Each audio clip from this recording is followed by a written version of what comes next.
Sanibonani babukeli, siphinde sinamukele ohlelweni iy'nkinga zomhlaba. Babukeli bethu, igama lami nguThobekile wakaMdlalose.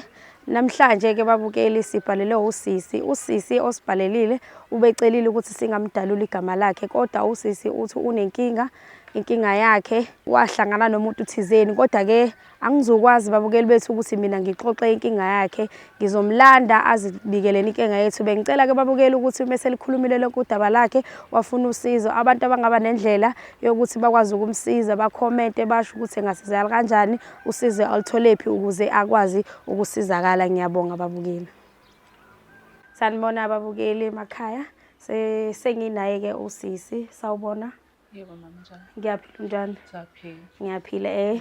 Bengizocela-ke bandla ukuthi njengoba nje usibhalelile wasibiza wathi kunodaba ofuna ukuthi usixoxele lona ukuze uzokwazi ukuthola usizo, and nesicelo sakho sokuthi singakudaluli igama sisenzile. So bengicela-ke ukuthi uxoxe udaba lakho ukuze sizobona ukuthi uzosizala kanjani, ukhulume konke ungashiyi lutho ukuze nababukeli besemakhaya bezokwazi ukuthi bakhomente, mhlampe bazame ukuthi uthole usizo. Hayi, mina nginenkinga lana, angazi ukuthi ngingaqala noma ngiy'sole mina yini ngezinto ezenzeka empilweni yami. Ngahamba ngijwayele ukuya eklabhini kwangisebenza. So njengoba ngijwayele ukuya eklabhini, sijwayele ukuhlanganisa amaplani nabangani bami. So uma sijwayele ukuya khona njalo ngeLesihlanu nje vele sike sihlangane nje kahle, siye khona sibe nalo mkhuba lo ukuthi umuntu esihlangana naye ehlangana nomuntu onemali oshadile. So umuntu engahlangana naye ngahlangana nomunye umlisa owayeshadile, kwa-right naye saxoxa. Mase sesixoxile-ke shuthi kwawumuntu nje ongithengela noma yini into engiyithandayo, nami ngagcina sengithatheka ngale ndlela engithatheka ngayo.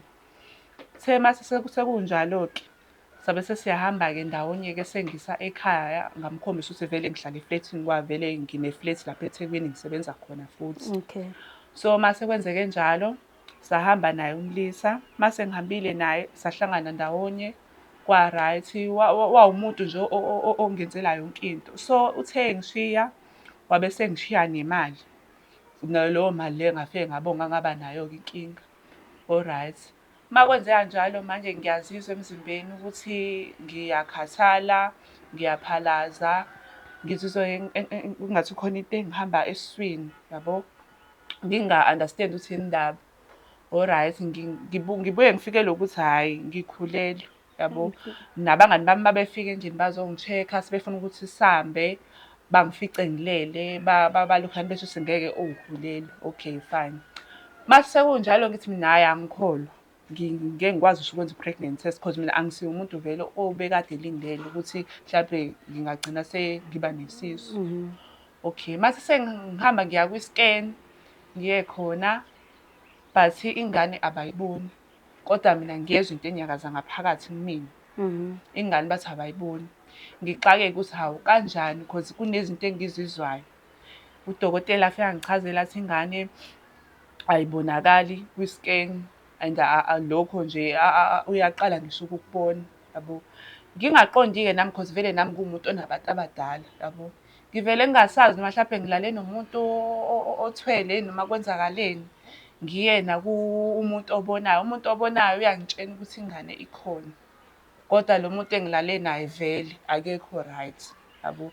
Kufike lapho-ke ukuy'khathaza-ke ngixake-ke nami ukuthi lento idalwa yini because angiyijwayele nami, yabo.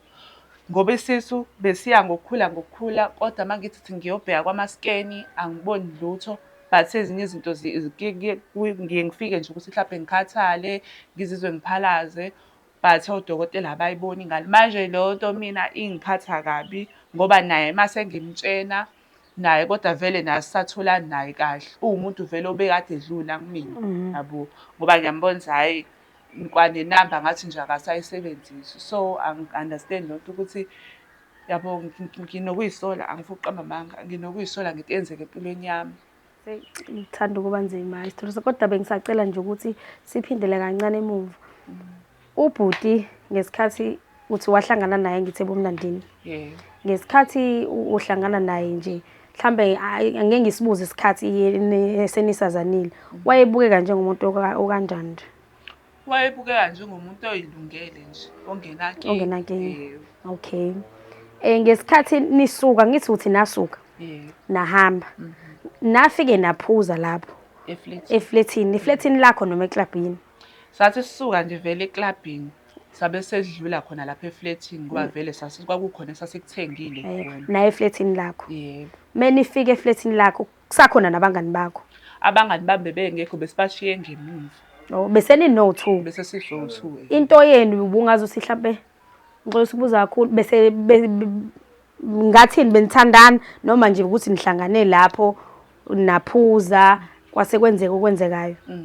Njengoba bengisho ukuthi ngoLesihlanu nje sinabangani bami besivamise vele ukuya emaklabhini bese nalo mkhuba lo ukuthi umuntu uthandana nomuntu onemali Oshadile. Yebo, nakho-ke nami sengivele ngagcina sengibhekana nale nkinga le ngibhekene nayo. Okay, emva kokuthi senihlangane eklabhini ke naphinda nahlangana.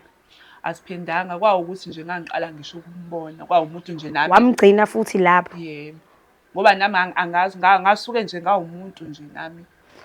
Nabonana lapho wamgcina. Kodwa nawa exchange ama numbers. Nakhuluma over the phone. Yebo. Ke yena wambikela ukuthi awusazizwa kahle emva kokuthi uhlangane naye uke wamtshela ukuthi wena awusazizwa kahle. Ngeke ngamtshela kodwa itayi ebeyenza ube umuntu obengishaya ngo-bluetick mangiyifonela inamba yakhe ayibisafoneleka. Kahle nje ayikho into ephathekayo oke wayikhuluma naye. Ayikho nje. Akazi ukuthi kwenzakalani ngesimo sakho. Akazi. Manje angisazi ngempela njengoba ngisho ukuthi noma ngilale naye ngempela umuntu othwele because mangiya kumuntu obona vele uyasho ukuthi ingane ikhona. Kodwa lo muntu engilale naye akalungile. Wena uyihambile wayobona umuntu ohlolayo. Umuntu ohlalayo wafike wathi lo muntu owalala naye akalungile. Uthwele. Okusho ukuthi kungenzeka ukuthi umithi ingane engeyona ingane. Wena kusho ukuthi ufuna usizo lokuthi usizakale. Noma ufuna ukuxhumana naloya muntu. Ngisafuna ukuthola lapho ukuthi ufuna ukusizakala ngesimo kusona noma ufuna uqala ukukhulume naloya muntu. Qala. Hayi mina okwami engikubonayo kungcono ngivele ngisizakale kulesimo engikusona. Ekusona. Ngoyebo ngoba loya muntu umuntu engeke ngisakwazi ukuthi ngiqhubeke ngimbone ngoba nami angazi ukuthi yini engake ngenza ukuthi ngigcine sengisondela kuyena yabo ngoba lento eyenzeka kumina manje ayingiphethe kahle. Udalule nokuthi washiya imali. Yebo, washiya imali. Besho ukuthi leyo mali wayishila ukuthi nizoqhubeka uyiphilise ngayo. Yebo, ngoba manje angisazi noma mhlawumbe leyo mali leyo imali yokuthi nje vele wayeseyitholile into ayifunayo wangishiya nalokho angishiya nalokho akushiya nawo. Mawuye ebhedlela bathi umntwana akekho. Bathi umntwana akekho. Kodwa mawuzwe esiswini khona ingane. Yebo, khona into emuvayo nje enyakazayo. Kunzima wona sho ukuthi udinga nje ukuthi kutholakala umuntu ozokwazi ukukulapha ngoba kusho ukuthi uyagula kahle. Ngiyakuzwa sizozama ukuthi sikufunele usizo. Mangithi ngiyalibuka udaba lakho ngiyacabanga ukuthi nababukeli emakhaya bazozama ukuthi bakuthole usizo. Mhlawumbe udinga umuntu wesiZulu noma kodwa futhi ngeke ngisho ukuthi udinga odokotela. Udinga umuntu wesiZulu ozokwazi ukubona ukuthi le nkinga onayo ingakwazi ukulapheka kanjani. Manje into engiconfuse ukuthi ukhulelwe kodwa futhi umntwana akekho. Iyona ke manje into engidida ukuthi udinga udokotela noma udinga umuntu wesiZulu ozokuklina angisho njalo. Yebo, mhlawumbe okungenzeka mangase sizame kuyena umuntu owesiZulu obonayo. Angazi noma mhlawumbe wakhona inamakhambi anganginika wona noma iwasha zama indlela ukuthi naye abone ukuthi wenza kanjani ngoba odokotela bambona umntwana. Shuso ngenzeka angazi ngoba abanye kuyenzeka bacele kwimpepho yabo ngingazi noma mhlawumbe iyona nkinga engibhekene nayo yini lethi noma mhlawumbe ngikhulela isilwane noma mhlawumbe ngikhulela umuntu yini. Okay, engabeni lakho ekhaya sibukele ekhaya lakho abazali usuke ubabikela phela lenkinga ngoba lenkinga inkulu iyabadinga nabantu abadala. Abazali mawubabikela bathini? Ekhaya bayangidisciplina ngoba ngahamba vele ngiyosebenza Kodwa lento eyenzekile bekuyinto nami ebengabatsheni yona ukuthi nginokuhamba amaklavu ngithandane Phela nabantu ngeke vele abashadile. uzuyisho enjalo ekhaya. So bathe beyizwa leyo nto bathukile, baba novalo and futhi baphatheka kabi, yabo. So baphatheke kabi, angifuni ukuqamba amanga, baphatheke kabi nabo bayathuka and futhi banewori yokuthi abathandi bagcina sebelahlekelwe yimina ngoba i-most amanye amantombazane nabake babuke kwama-social media ukuthi bagcina enkingeni. Begcina Manje bayasaba-ke lokhu ababhekene nakho. Ngibatshenile but baphatheke kabi ngale nto eyenzeke empilweni yami njengoba ngisho ukuthi kwamina nje ngiyayisola ngento eyenzekile. okay, ufuna-ke usizo. Umuntu nje hlampe ungaqhamuka asho ukuthi unosizo, hlampe unomuntu omaziyo owabhekana nesimo obhekene naso, hlampe olaphayo akusize ukuze nawe ukwazi ukuphuma kule nkinga obhekene nayo. Ikona lokho okudingayo. Okay, sizozama sisi ukuthi sikufunele usizo, sizocela nababukeli bethu abasemakhaya hlampe ongaba nolwazi noma oke wayezwa omunye umuntu onenkinga efana neyasisi ukuthi amsize, ongaba nosizo ngiyacela. Inkinga yasisi inkulu futhi inzima and akulula ukuthi akwazi ukuthi ayixazulule yedwa njengoba esesukumile, usukume ngoba udinga usizo. Bengicela ukuthi nje ungaba nosizo nathi sizozama ngala simfunise usizo. Bengicela-ke ababukeli ongaba nosizo avele kuma-comment noma asi-emailele kuMadlula Media. Ngiyabonga.